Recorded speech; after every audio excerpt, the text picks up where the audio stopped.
Welcome to the second webinar as part of Careers and Wellbeing Week 2023. Thank you all for joining. Just to put this in context a little bit, this session, all week we're here to help you look after your mental and physical well-being and support you in looking after your career, whether you're at university at the moment or you've already started your early career. So we're delighted to be hosting this session today on managing imposter syndrome, whether that's at university or in the workplace. Imposter syndrome is something that affects all of us at some point in our career or during our studies. So this is a really important conversation to be having as part of Careers and Wellbeing Week, and we're delighted that you've all come to join. Before I hand over to our speaker, Ali, I just wanted to mention that we should have some time for questions at the end. So if you do have anything you want to ask Ali after the session, you can do. Just pop them in the chat as you think of them, as they come up, and then we'll go through them at the end. But on that note, I'm delighted to introduce you to Ali. Thanks, Sophie. Lovely to be here this afternoon. Thanks so much for having me. So good afternoon, everyone. I'm Ali. I'm head of people here at Bright Network. So head of people is a great job title. Essentially means I look after all of the fantastic team here at Bright Network, from kind of finding people, bringing them into the business, and then supporting their growth and development and engagement and kind of well-being from there. So bear with while I share my screen.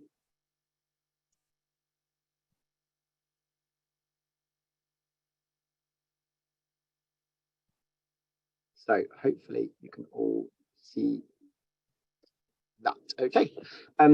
So I'm here today to talk about imposter syndrome, as Sophie has mentioned. It's something that I hear come up all the time in one-to-ones that I'm having with different team members at Bright Network. And it's a topic that I feel really, really passionately about. With any workshop or presentation or session, I'd normally always say start with the why so that people understand the context. But when it comes to imposter syndrome, I wanted to start off by just talking about the what, to make sure we're all really clear on what imposter syndrome is. And then hopefully the why will become apparent from there. So imposter syndrome, this lovely definition from Google, the persistent inability to believe that one's success is deserved or have been legitimately achieved as a result of one's own efforts or skills. Bit of a mouthful. In my view, imposter syndrome is essentially, it's a crisis of confidence, right? Where you're attributing your success, your achievements to luck or to other people or to hard work, rather than recognizing your own talent and skill. It's that feeling of, I'm not good enough to be here, I don't belong here, and somebody's going to find that out. So the easiest way of describing imposter syndrome is it's like having a really rubbish best friend telling you all the things that you just don't want to hear in your head. So some of the thought processes that can often be associated with imposter syndrome. So we've already started here. So kind of, you know, that initial thought of being undeserving or unbelieving of any successes, often attributing it to luck, to hard work, to other people, often refusing to believe any positive feedback. So people might be giving you positive feedback, but you're just not really actually believing that it's really being warranted. Procrastinating on things is often a really big coping mechanism for people experiencing imposter syndrome, because it's much easier to attribute your achievements to hard work rather than skill if you just procrastinated and did it all last minute. And likewise, perfectionism is another kind of tendency for people to associate to or default to who are experiencing imposter syndrome, because there's lots of high levels of anxiety around failure. So you can really, really spend a long time perfecting things. Other things that are associated with it, so constantly replaying difficult conversations in your head. This is a big one for me, for sure. When I'm having imposter syndrome moments, I'll keep revisiting the exact conversation with the exact same outcome. I don't get anywhere. It goes around in circles, but it's a big one that I can associate with. And comparing yourself to others is a big one as well. So comparing yourself to other people who you might be working with or studying alongside, and constantly thinking, am I good enough to be here? Right. And ultimately, all of this leads to that underlying thought process of, I'm going to be found out. Someone is going to call out the fact that I'm just not good enough to be here. So what is the impact of all of this, right? If you're an employer, and you have team members who are experiencing imposter syndrome, then you're going to have a team with high levels of stress and workaholism. So, a culture of procrastination, a culture of perfectionism and anxiety is not a healthy one, right? That culture of stress is really not going to be productive or conducive to positive outputs. You can have people procrastinating on work and tasks, which ultimately means things that are not going to be moving as quickly as you'd like at work. And big picture is you can have a team who aren't putting themselves forward for opportunities or suggesting meetings and ideas or feeling like they can be comfortable being themselves, right? So from a team perspective, you're not going to have the highest performing team you can if you're an employer whose team are encountering imposter syndrome. So anyone relating to any of these factors here, anyone thinking, hopefully it's a few of you recognizing some thought processes here. I know there's a few on this page right now that I can definitely relate to for sure.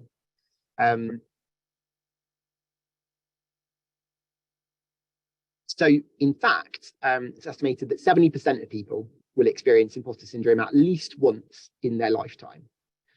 When I saw this statistic, 70%, I didn't really know how I felt at first. So I'm always curious to get a straw poll in events like this, because on the one hand, it's quite empowering, right? And refreshing and it's useful to remember that other people, 70% of other people, in fact, are likely to be feeling the same way that I am, right? So in my moments of imposter syndrome, I can sit back and remind myself that 70% of people are encountering imposter syndrome at some point in their life. And on the other hand, paranoid overthinker Ali goes into the mindset of 70% of people will experience imposter syndrome at least once. Once. How lucky is that they only have to deal with it once? For me, it's a daily occurrence. But this number is high, and it's high for two reasons. So the first reason is imposter syndrome is it kind of presented to us by so many indicators in society that tell us that we don't belong. Right. So in particular, for minority groups, there are a lot of scenarios where you might be the only woman in a business meeting, or the only Black person in a business meeting, or the only gay person at school, right? And so imposter syndrome is particularly prevalent and particularly high amongst minority groups. It's not exclusively associated with minority groups, but it is often particularly high within those demographics. And often these indicators from society are drilled into us in childhood, right? So the most formative years of our life, childhood, right? When we're most easily influenced, that's when we train ourselves to develop negative automatic thoughts, which play back, right? So these negative automatic thoughts are kind of knee-jerk reactions. They are that flight or fight instinct that we develop. And the younger we see those indicators from society, the easier it is for us to default to this reaction. So what is the why behind this talk? Why are we talking about imposter syndrome today? Hopefully we're all clear on the what is imposter syndrome, but why are we talking about it? So imposter syndrome is a topic that I feel really, really passionately about. And the reason is quite similar to how I ended up actually working in the early careers and graduate recruitment world. So when I left university, I started a graduate scheme, and I was really, really unhappy on that graduate scheme. I was in a role and a company that was just not setting me up to feel the kind of level of purpose I wanted, and I was feeling really unsatisfied with myself. And I said to myself at that point in time, I wanted to stop other people making the same mistake that I did. I wanted to stop other people getting the first job they could just for the sake of having a job, getting attracted by some benefits. I wanted to help other people find a career path they felt really, really passionately about. And that was my motivator at that point in time for joining the early career space, which is an industry I've been in for the last 7 years. So my reason for wanting to talk to you about imposter syndrome is essentially the same. It's a topic that I have struggled with. It's something that I've learnt a lot the hard way, how not to manage your imposter syndrome moments. And I want to do everything that I can to share some of the lessons that I've learned with you as well. Weirdly enough, although perhaps ironic, I don't feel any level of imposter syndrome right now when I potentially should or could, because I'm not pretending to be an expert in imposter syndrome. What I would like, however, is to talk you through my relationship with imposter syndrome over the last 2 years, in the hope that you find it useful. And I'll caveat all of this with, I love my job. I think I have an awesome job. I've got an awesome manager, an awesome team. I love my colleagues at Bright Network. I work for a mission and a cause that I feel really passionately about. But I have really struggled with imposter syndrome at work over the last 2 years. So I want to cast your mind back to December 2020. That is when this journey started. So just over 2 years ago. And that is when I got promoted into my current role. Right. So that's when I became head of people at Bright Network. At that point in time, I already felt moments of imposter syndrome. So I've highlighted those in green here. I was comparing myself to others a lot. And I was procrastinating and really making sure that I was working really hard and a lot. And I didn't massively understand kind of, if I was good enough to be here, because I was so impressed by the quality of people that I worked with. I reference this promotion into to December 2020 into my current role, because that's the point in time when my already existing imposter syndrome started to escalate. Right, so I'm experiencing kind of on an ad hoc moment these moments in green. But December 2020, that is for me when things really start to spiral out of control, and I really started to feel out of my depth, and that I would be, that I'd be called out.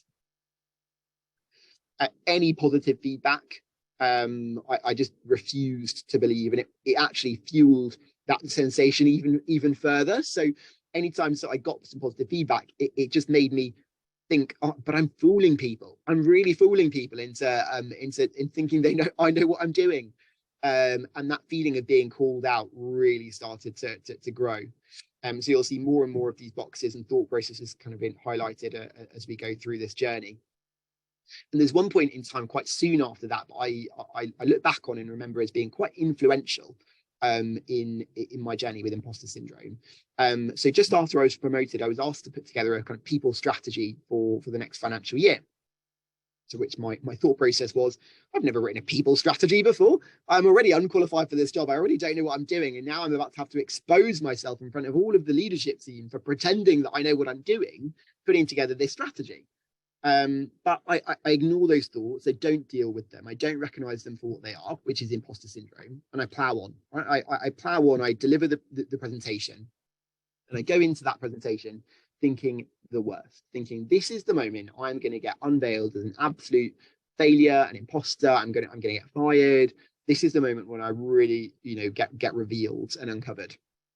And actually, something worse happened. Right? I thought that was the worst possible scenario, but something even worse than that happened. Any guesses on what that might be? Put them in the chat if you've got any guesses as to what a possible worse scenario might have been here for me. But actually what happened was I got a few questions, but basically the feedback was really positive. And the presentation and the strategy got signed off. So most logical people, that would be a confidence boost, right? That would be a confidence boost saying, you've built a great strategy, we believe in you, go and deliver this. But to someone with imposter syndrome, what that did was instill a thought process of, oh no, what have I done? I've accidentally convinced these people that I know what I'm doing. I've accidentally convinced people, by fluke, of imagination, I've convinced people that I know what I'm doing. This is the moment when I really, really get fired. Right? This is the moment when I lose my job because I've really, stuck my neck out here. And I look back on that moment now and think, wow, that was a bit arrogant of me to think that I'd fooled our leadership team, which is a different thought process. But that was the moment when I went from having moments of imposter syndrome to what I call living an imposter life. So this is when all of these thoughts for me are constantly playing up every single day. And for the next kind of 12 months, these thoughts are crippling me. They're crippling my mental health, having a really big impact on my performance at work. And it's pretty much the only thing I'm thinking about almost every day, right? I come to work and I'm constantly thinking, I'm going to get fired at some point. I'm not good enough to be here. I wasted an enormous amount of my manager's time, telling him that I thought he needed to hire someone else instead of me, and I came and this kind of really took me down a negative pathway from a mental health perspective until January 2022, so a year later. And that is when my imposter syndrome escalated to the point where I decided that what in my head was the most rational possible decision, the only possible decision, that I had to hand in my notice, because it was either that or continue lying to everyone and be fired. Right? For me, that felt like the only possible decision. And here actually is a WhatsApp conversation from the 5th of January 2022 that I managed to dig out, a message that I sent a friend of mine, telling him that I was going to hand in my notice. I was about to leave an awesome job, an awesome manager, an awesome brand, an awesome cause, because of ultimately some lies that I was telling myself. Right now, you'll be glad to know that I actually ended up backing out of this conversation that happened, that was supposedly happening on the 6th of January. I chickened out, and had a really healthy conversation instead with my manager about moving to a 4-day week. And what that has done is given me a better balance, to look after my mental health more, to keep these thought processes in check, to look after myself. So that better balance that I've got has really had a huge impact for me. So the why behind today's presentation, right? The why behind me wanting to talk about imposter syndrome and feeling passionately about imposter syndrome is you will likely have imposter moments, right? Everyone will have moments of imposter syndrome, right? It is normal to doubt yourself, to doubt your ability at times.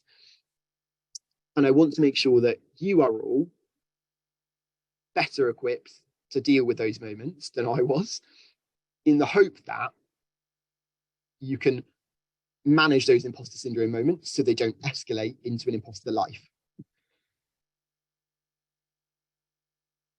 So how can we actually do that? I'd love to say we can spend an hour talking about imposter syndrome and that you'll all come away never feeling it again. But sadly, alas, it's not quite that simple. What we can do, though, is learn to manage it better. Right? So to go from living a life of imposter syndrome, having moments of imposter syndrome that we know how to manage. So there's 3 steps to doing that. Step 1 is to talk about it, because reminding yourself that the thoughts you're having are okay, are normal, that imposter syndrome is a possibility, and that 70% of the people you work with or study with are going to encounter these thoughts at some point in time. It is the first step. Right? The other reason talking about it is important, because the more you talk about it and the more you remind yourself of it, the easier it is to label that imposter syndrome voice in the moment and to recognize it for what it is. To ask yourself the question, hang on a second, could this be imposter syndrome here? Right? Is what I'm telling myself true right now? Because imposter syndrome in its simplest form is the lies that you're telling yourself. Right? It's those unhelpful words, the unconstructive words that you're telling yourself. So I ask you, how would it feel to tell yourself something more positive right now? How would it feel to have your own back in this moment? How would it feel to be kind to yourself? How would it feel to be confident in your ability? What we need is a genuine, empowering inner best mate, is what I like to call it, who can start to help us dispel those lies, dispel those myths that you're telling yourself, and help us distinguish from what is true and what is false. Which takes us to step 3, which is to reframe your thoughts, right? So we talk about imposter syndrome, we understand it can exist, which helps us label it in the moment. This could be imposter syndrome. Once you've identified that something could be imposter syndrome, we start to reframe our thoughts. To reframe your thoughts, the first thing you need to do is to write down your thoughts. You cannot effectively reframe your thoughts. You cannot effectively do step 3 without first writing those thoughts down. And that is because the part of your brain that deals with rational thinking, right? So to reframe your thoughts, we need to be in a rational headspace, is also the part of your brain that deals with verbal and written communication. right? The part of your brain that deals with irrational and spontaneous thinking is the part of your brain that deals with non-verbal, non-written communication. I.e., for as long as these thoughts are in your head and nowhere else, we can't reframe them.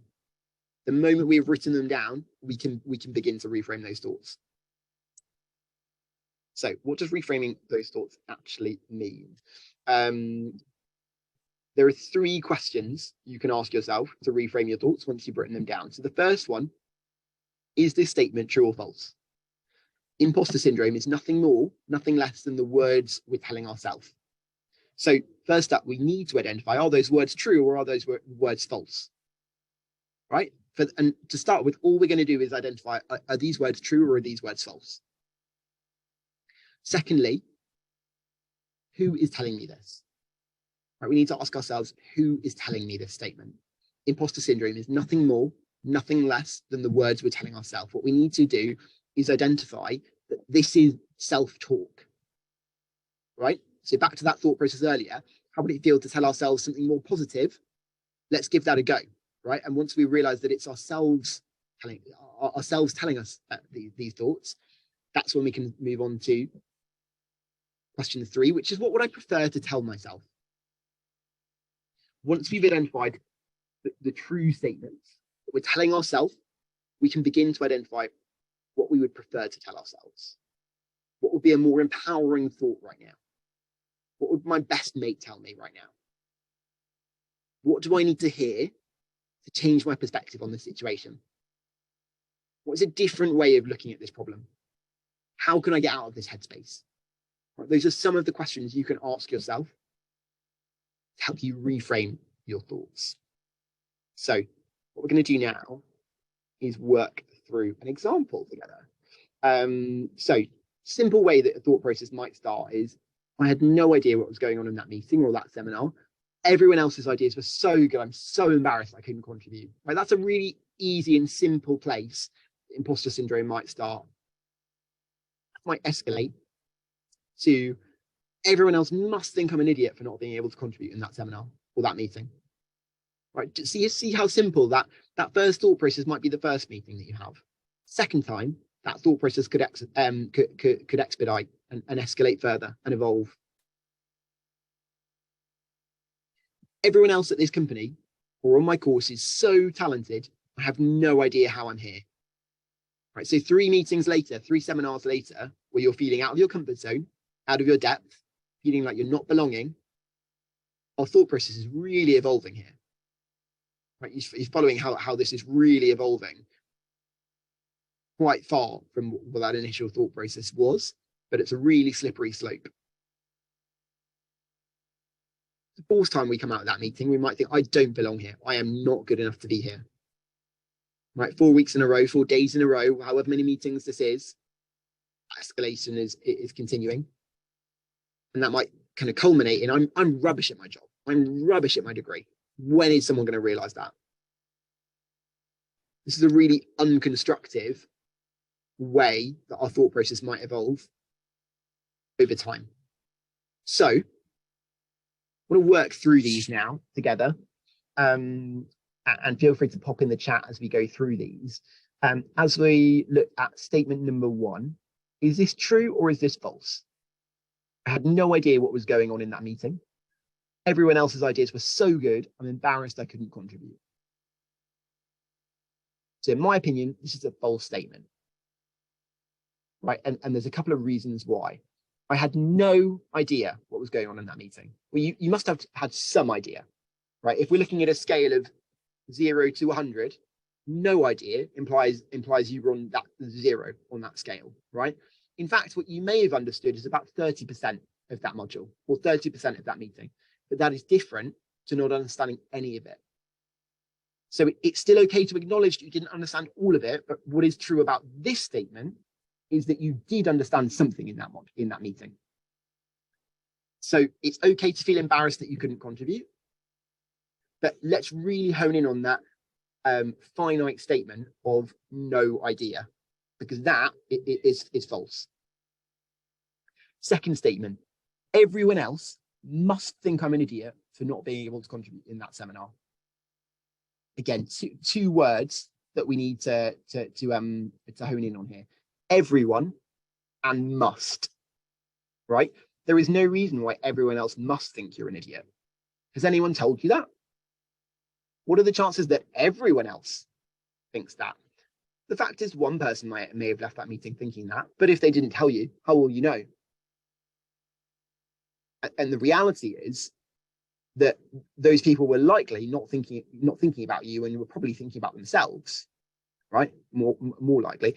And in fact, 70% of those people, so if you're in a seminar of 10 people, in fact, six others are probably also thinking that they're an idiot, and that everyone else was able to contribute more.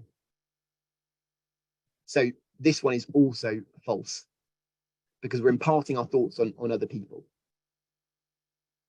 Everyone else at this company is so talented, I have no idea how I'm here. Right? Again, everyone else.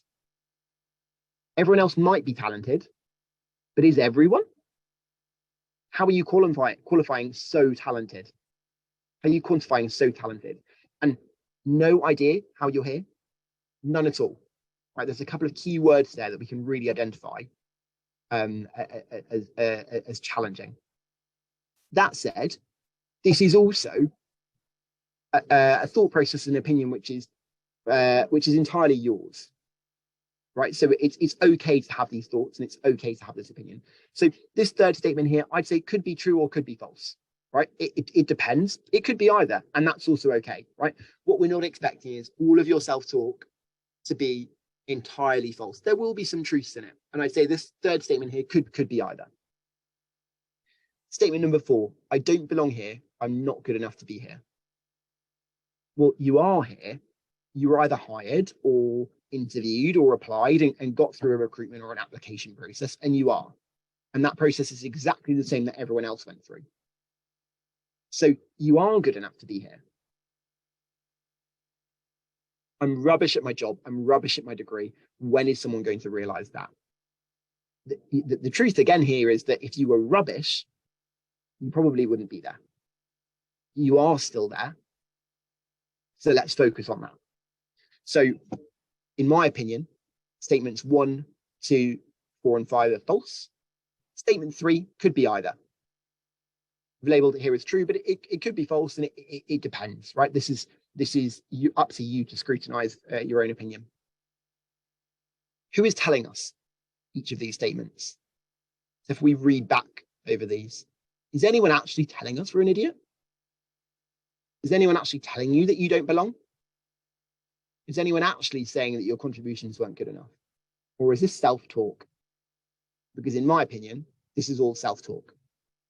There might be some people telling you that your contributions weren't good enough.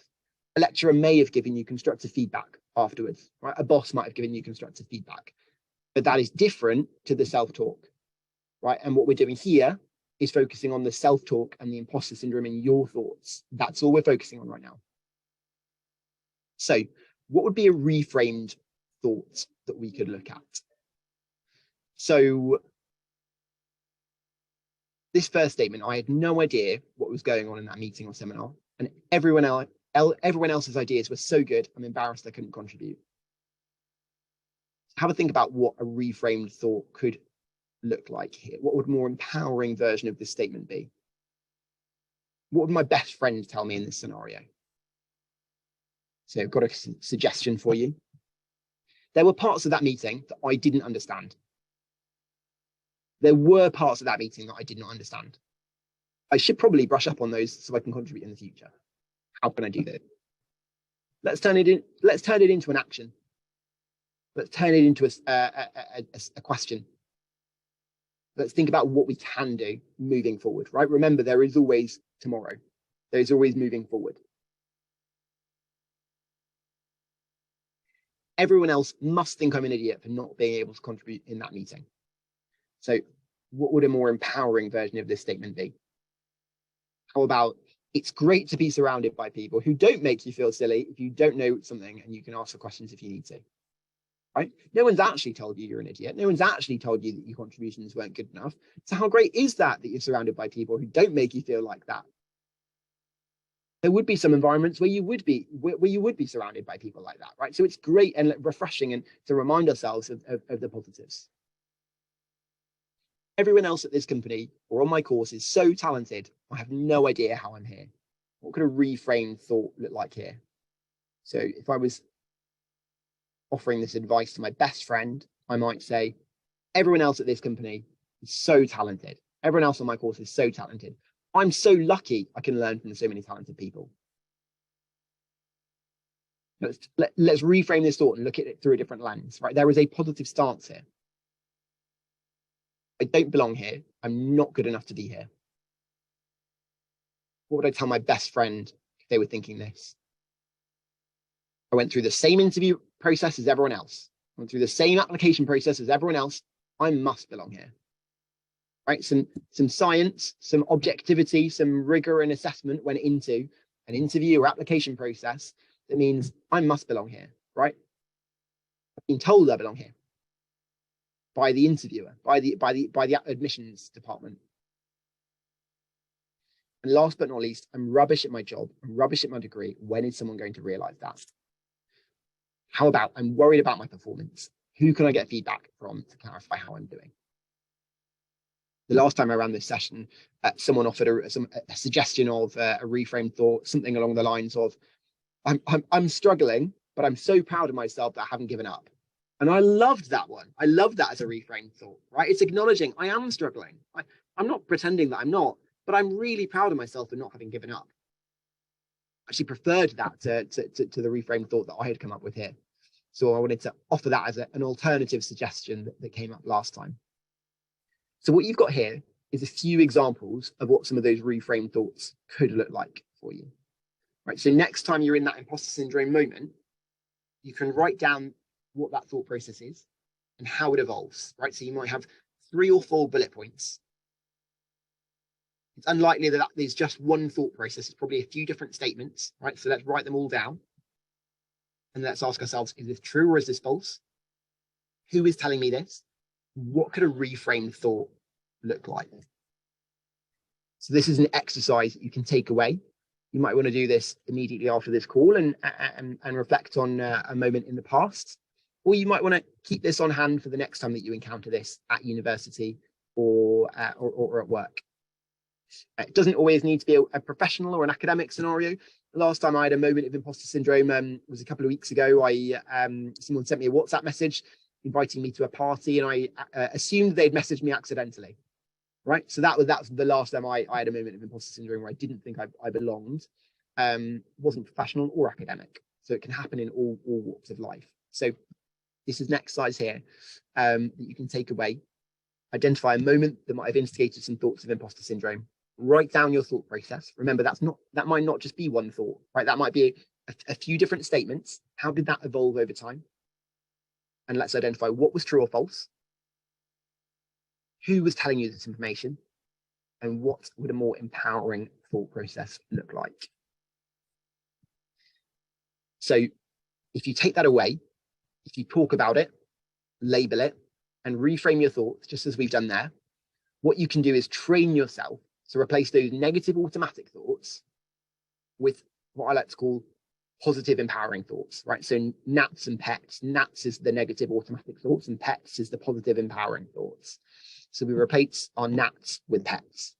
And ultimately what that allows you to do is go from living an imposter life to having imposter moments that you are managing and containing. Hopefully that has been useful and is a whistle-stop tour in providing you with some tools and techniques on how to manage those imposter syndrome moments. And hopefully that can help you feel better equipped to deal with your support your well-being through this Careers and Wellbeing Week. So thank you very much. And I believe handing over to Sophie if there's been any questions coming through on the chat. Yes. So we've had just one question here. Do you know if there's a link between ADHD and imposter syndrome? Is that something you know, Ali? Oh, good question. No, it's not something that I would feel equipped to give an answer on at all. I do know that that imposter syndrome can be more prevalent in like certain demographics for sure. But from an ADHD perspective, I don't know if that's something where there's a link in terms of how it's more prevalent. But definitely something to research for sure. Definitely. There is also another question. Any tips for managing imposter syndrome whilst applying for jobs as well? Great question. So I think, and if everyone's happy, what I'll do is remove the screen share, so you can see my face whilst I'm talking. So tips for managing imposter syndrome while applying for jobs. I think one of those things can be really difficult and daunting and instill kind of those moments of imposter syndrome is when it feels like a mountain, right? And you can't see the scope of what's in front of you. You feel like this tiny thing who doesn't belong. And there are going to be loads of indicators in the application process and in interview processes that you don't belong, right? When you don't hear back, when you get rejections, those are going to be messages to you that you don't belong, and they will likely instill moments of imposter syndrome. So I think what you've got to do is remember that that is normal, that is okay, and that everyone else is going through that journey as well as you. So it's not about you not belonging. It's about you going through a normal process that everyone will go through, right? So if we're thinking about what might the thought process that I have be when I'm applying for jobs, it might be, I'm never going to get a job. I'm never going to get a job. Is that a true statement, that I'm never going to get a job? Or not never, right? It might be hard for me to get a job. I'm finding it really tricky to get a job. Who can I go to for advice? That might be a reframed thought to consider. So take that same exercise, break it down, acknowledge that the job hunt is going to be hard, and that can help us approach it in a way where we're better equipped to tackle those moments of imposter syndrome. Lovely. Thank you, Ali. It's really helpful. We have got a lot of questions now, so I will just keep firing them at you. The next one is, what should I do when imposter syndrome leads me to being unproductive and fail, proving my thoughts right? Great question. Procrastination is a big symptom of imposter syndrome for sure.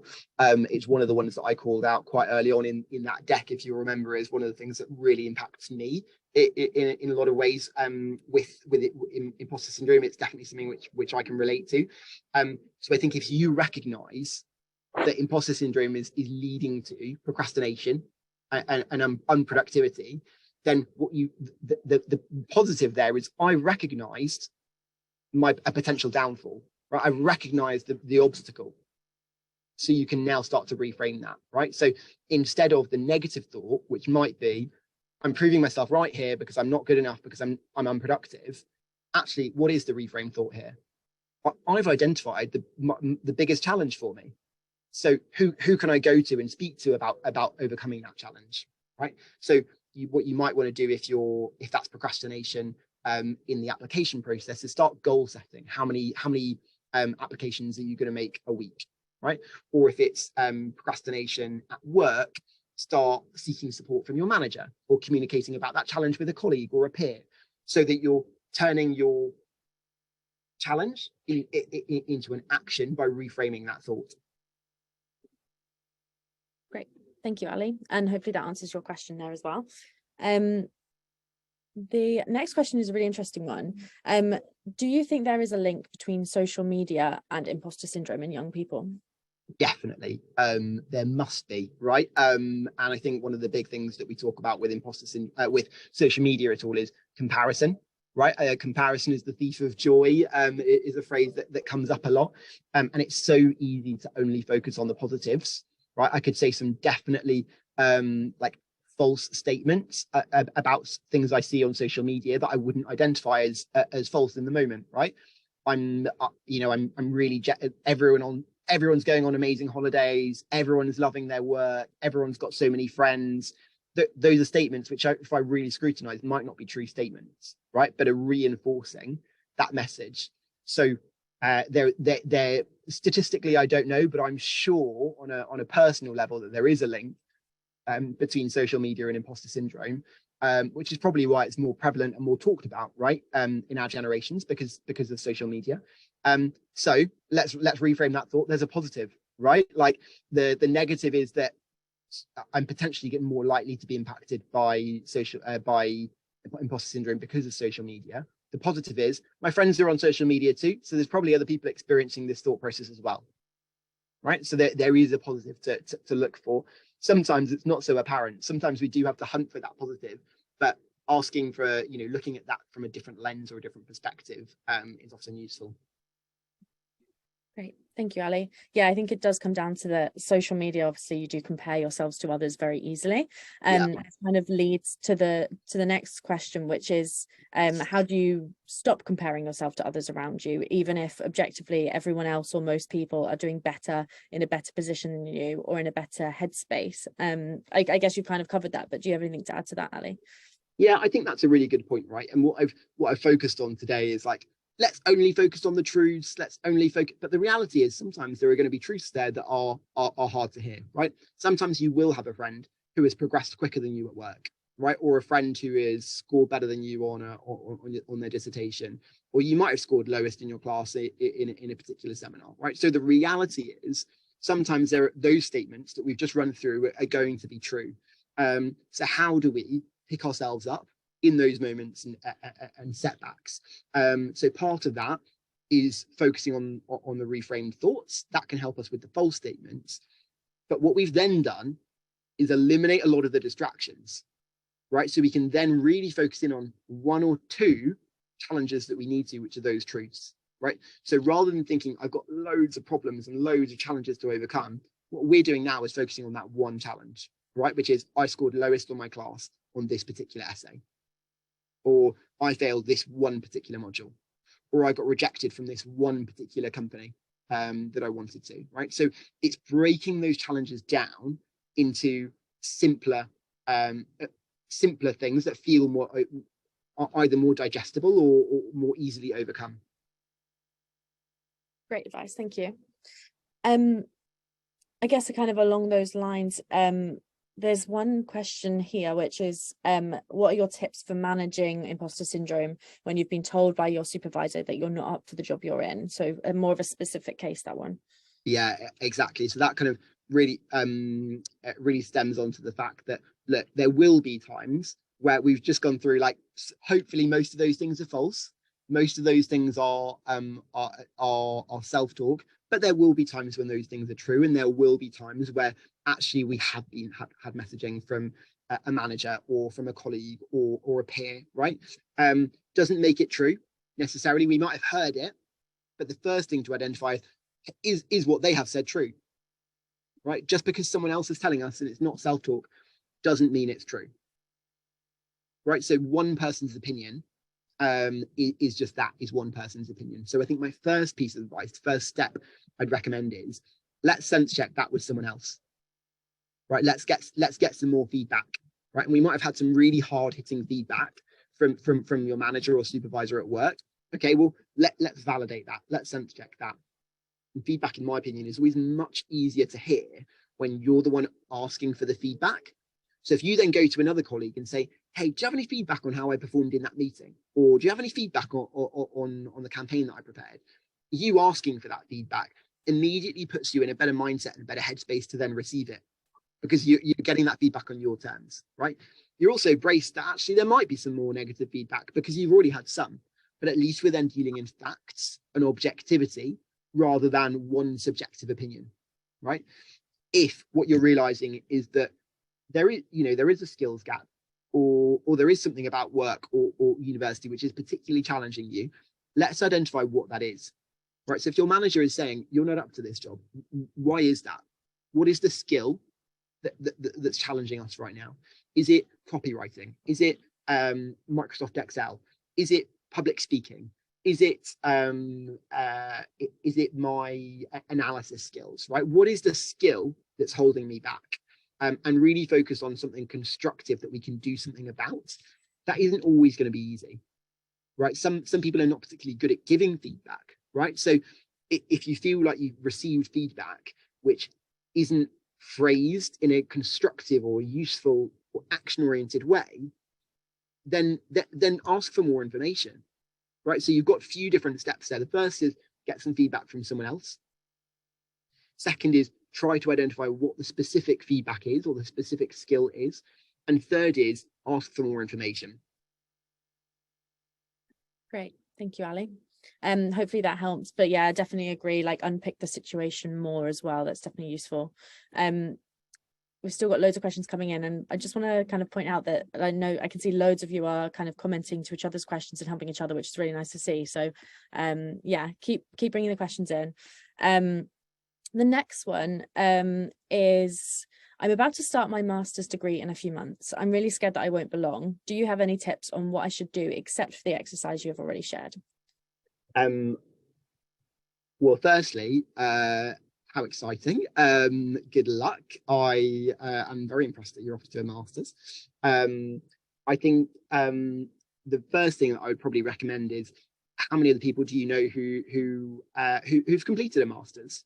Right, let's start to widen your network amongst other people who've completed masters. And maybe you don't have any immediate friends who've done that, but maybe they have friends who've completed masters, so that you can start to network. Let's find at least one other person who's gone through that journey already, right? And who can recognize and empathize with that thought process.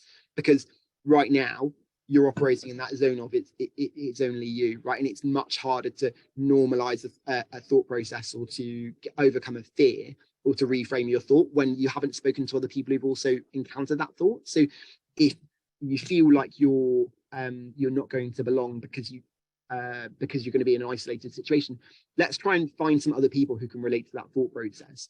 And it may not be that there'll be other people who encountered that thought process through a master's, but maybe there are other people who encountered that same thought process at work, right? Starting a new job, or going on a year abroad, or starting their bachelor's degree, right? So there are loads of different environments that thought process might have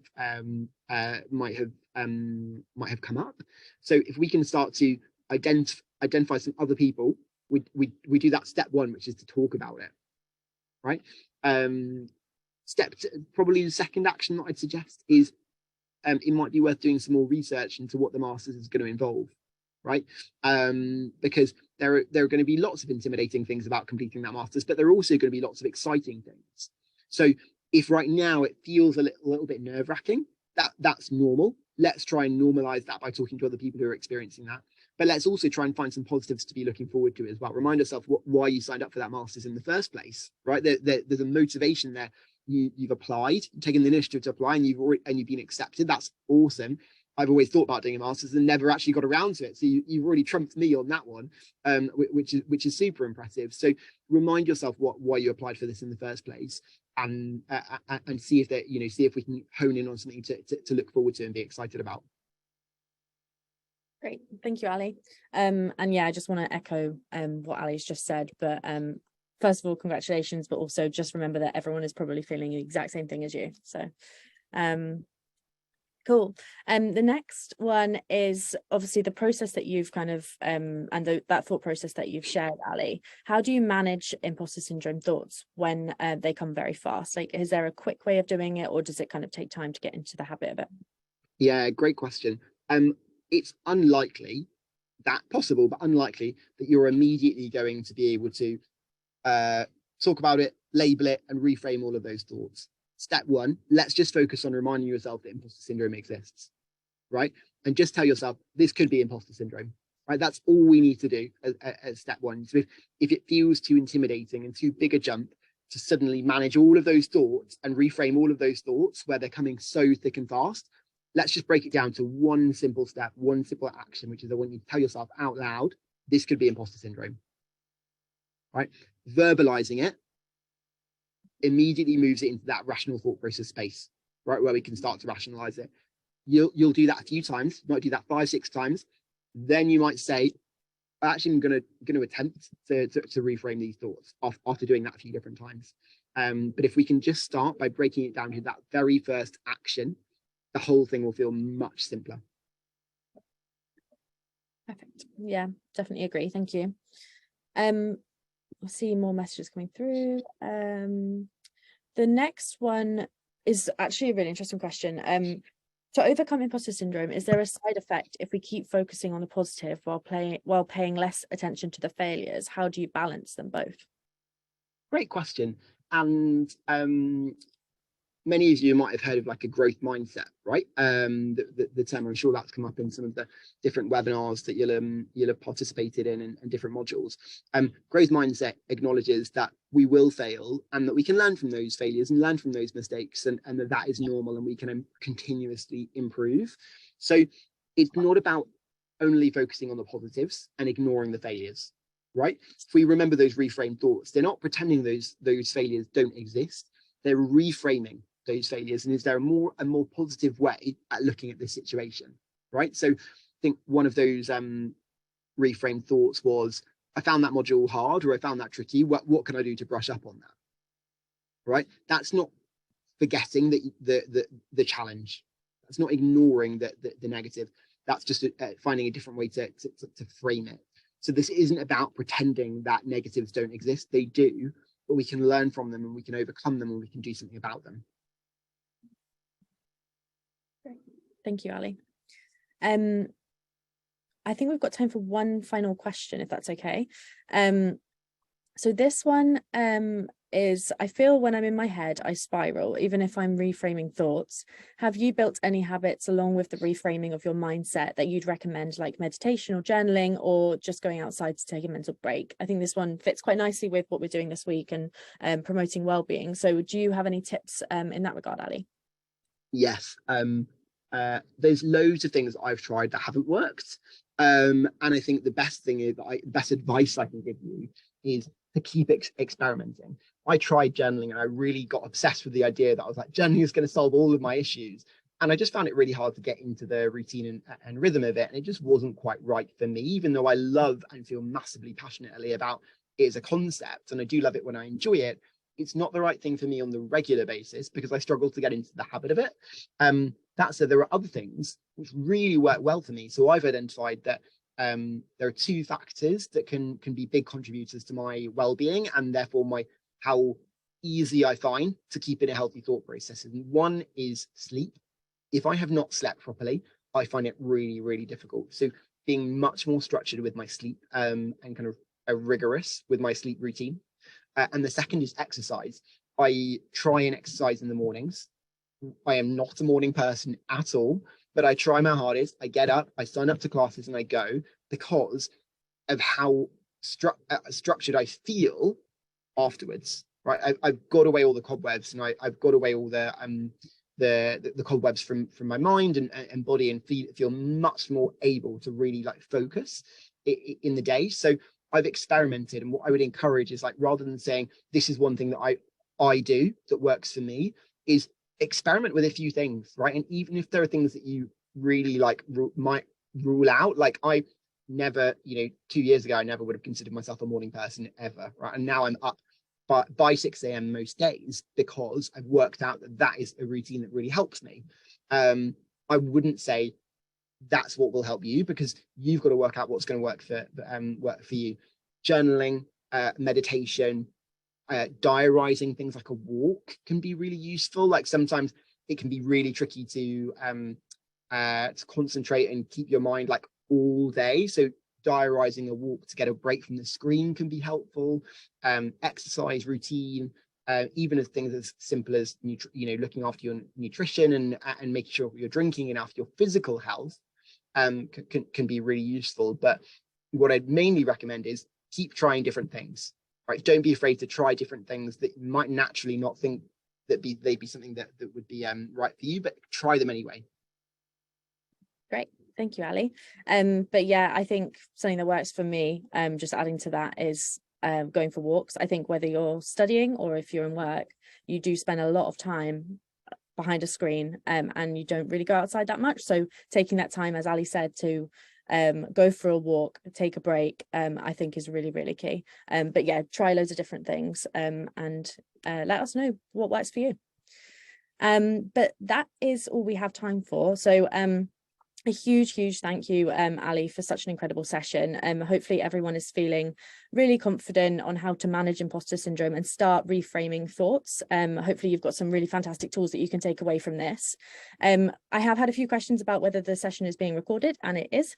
We will be sending you an email so you can rewatch the session, and feel free to share with any friends that you think would benefit from it too. But if you've got any further questions as they come up, please do feel free to drop me a message on LinkedIn, drop Ali a message on LinkedIn, or you can email us directly at hello@brightnetwork.co.uk. But yes, that is all for now. But thank you all for joining, and I hope you have a great evening. Thanks, everyone.